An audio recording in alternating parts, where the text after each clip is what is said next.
Gulf దేశాలలో Kuwait మీదన, Dubai మీదన, సౌదీ అరేబియా మీదన నిన్న పెద్ద ఎత్తున దాడులకు దిగింది ఇరాన్. నిన్న పొద్దున్నుండి సాయంత్రం దాకా డ్రోన్లు, మిస్సైళ్లతో దాడులకు దిగితే వాటిని ఇంటర్సెప్ట్ చేసింది.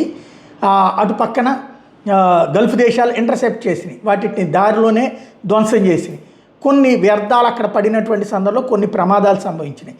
దాంతో ఆగ్రహించినటువంటి ఇజ్రాయెల్, అమెరికా కలిసి టెహ్రాన్ ఏదైతే ఇరాన్ రాజధాని మీద ఎడతెరిపి లేని దాడులు చేసినాయి. ఇదిగో ఇట్లాగా బూడిద అక్కడ చివరికి మిగిలింది. పెద్ద ఎత్తున టెహ్రాన్లో జరుగుతున్నటువంటి ఈ పేలుళ్ళు, మంటలు, అక్కడ జరిగినటువంటి ప్రస్తుత వాతావరణాన్ని ప్రొజెక్ట్ చేసుకొచ్చింది.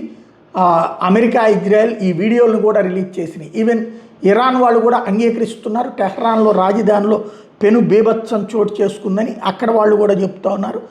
ఓవరాల్గా ఇన్సిడెంట్స్ కాస్త ముదిరి పాకనబడుతున్నాయి.